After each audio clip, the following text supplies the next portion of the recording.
She came to the tomb while it was still dark. She looked in. She saw 2 figures where the body had been. They asked her, "Why are you weeping?" She turned around. A man was standing there. She thought he was the gardener. He asked her the same question. "Why are you weeping? Whom are you looking for?" She said, "If you have taken him, tell me where you have laid him." And then he said her name, one word, and everything changed. Before we can understand what was done to her, we need to know who the text says she is. Her name is Mary. She is from Magdala, a real town on the western shore of the Sea of Galilee, a prosperous fishing community, a place with a harbor, a marketplace, a synagogue. She is named after a place. She had a home. She is mentioned by name in all 4 Gospels, more than most of the male disciples. Luke tells us she was among a group of women who traveled with Jesus and his disciples, and who, in his words, provided for them out of their own resources.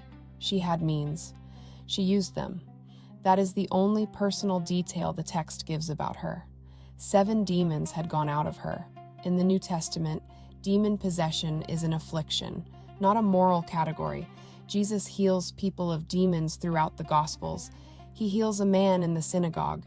He heals a boy whose father brings him. He heals Legion, who lived among the tombs. These are healing narratives. They say something about what Jesus does, not about what the person deserved. She is never called a prostitute in the text. She is never called a sinner. She is never identified with any other woman. She is Mary, from Magdala, healed, present, faithful. That is what the text gives us. In September of the year 591, in a basilica in Rome, a man stood up and preached a homily. His name was Gregory. He would later be called Gregory the Great. He was the Pope. And in that homily, Homily 33 on the Gospels, he did something that would shape the imagination of the Western Church for the next 1,500 years. He took 3 separate women from 3 separate passages of Scripture, and he declared them to be one person. The first, Mary Magdalene. The second, an unnamed woman described as a sinner who anoints Jesus' feet with perfume in Luke chapter 7. The third, Mary of Bethany, the sister of Lazarus, who also anoints Jesus' feet in John chapter 12. These are 3 different women. They appear in different Gospels, in different contexts, with different names, or no name at all. The text never identifies them as the same person. He then interpreted the 7 demons not as an affliction Jesus healed, but as the 7 deadly sins. And the perfume the unnamed sinner used to anoint Jesus' feet? Gregory said she had previously used it to perfume her flesh in, his words, forbidden acts. Nowhere in the text does it say this. Nowhere. But Gregory was the Pope, and his words carried the weight of Rome. It is worth noting what the Eastern Orthodox Church did with the same texts. Nothing. They never made this identification. They have always treated Mary Magdalene, the sinful woman of Luke 7, and Mary of Bethany as 3 separate people. They called Mary Magdalene the myrrh-bearer, equal to the apostles. The same texts, a different reading, a different Mary.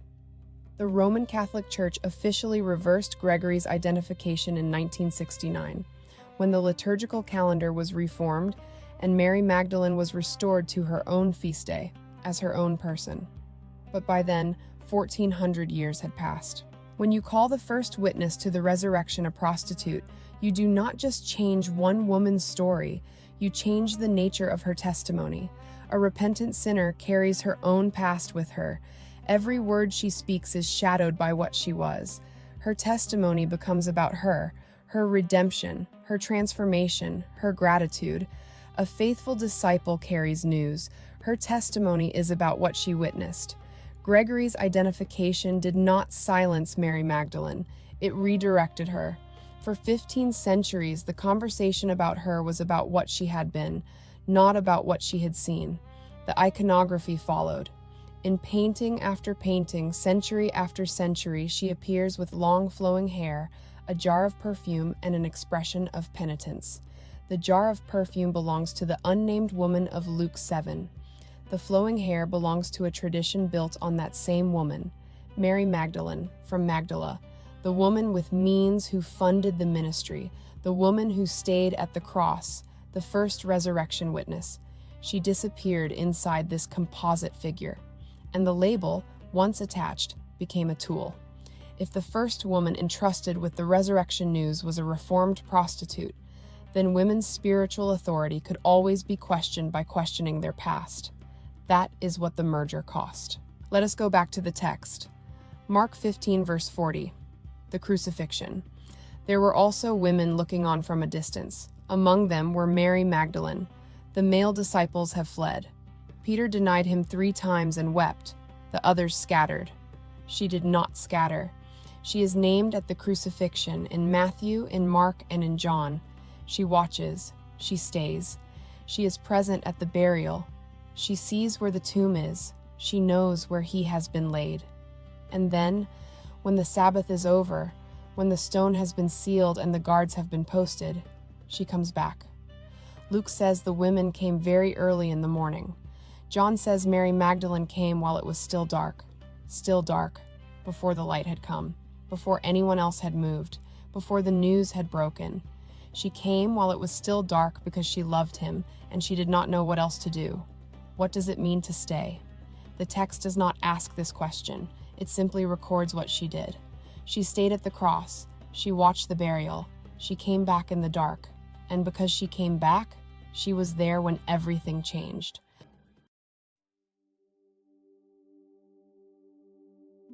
John chapter 20. Mary Magdalene comes to the tomb while it is still dark.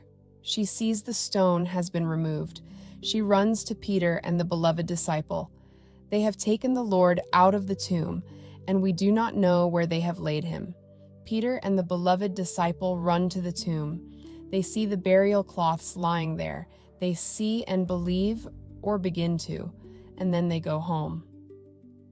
Mary Magdalene stood outside the tomb weeping. She bent down to look inside.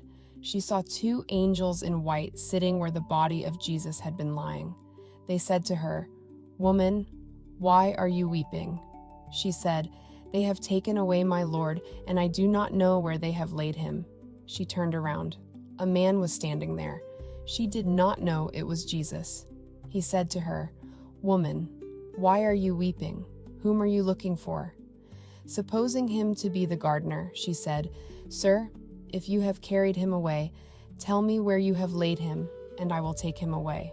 Jesus said to her, "Mary." She turned and said to him in Hebrew, "Rabboni," which means teacher, but not just teacher. Rabboni is the Aramaic form, more personal, more intimate than the standard word for teacher. It is the word you use for someone who is yours. Jesus said to her, "Do not hold on to me, because I have not yet ascended to the Father. But go to my brothers and say to them, I am ascending to my Father and your Father, to my God and your God." Mary Magdalene went and announced to the disciples, "I have seen the Lord." 4 words, the most important announcement in the history of the Christian faith. Carried by a woman, the tradition would spend the next 15 centuries trying to diminish. The early church knew what this meant.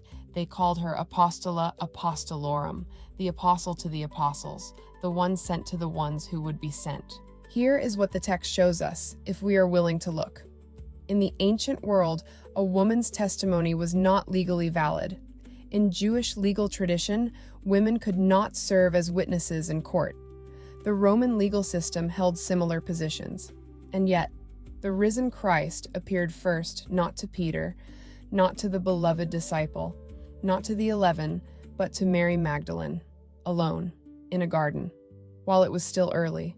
He did not appear first to someone whose testimony would be accepted. He appeared first to someone whose testimony the world would question, and he sent her anyway. Luke records that when the women reported the empty tomb, the male disciples did not believe them. The words seemed to them an idle tale. She did not wait for them to believe her. She had seen the Lord. She said so. That was enough. What does it mean that the central event of Christian faith, the resurrection, was entrusted first to her? What does it mean that God chose as the first witness a woman the legal system of her time would not have called to the stand? It means the choice was deliberate. It means the news was given to someone who would be doubted, and she carried it anyway. It means the tradition that spent 15 centuries calling her a sinner was arguing with the text it claimed to believe.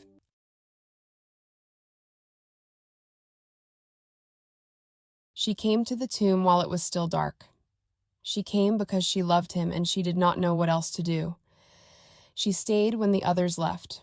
She wept when there was nothing else to do.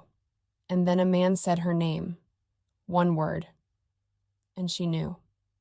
She did not wait for permission. She did not wait to be believed. She went and she told. And she said 4 words that have echoed across 2,000 years. I have seen the Lord. Her name was Mary, from Magdala, the first witness, the apostle to the apostles, the woman the church called a sinner for 1,500 years. The text never did.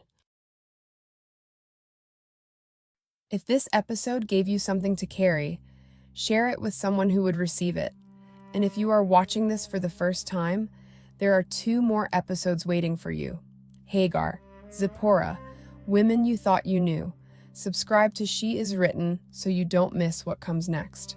Next episode, we return to the Old Testament, a woman who said yes when she had every reason to say nothing. She is written, the women of Scripture, seen again.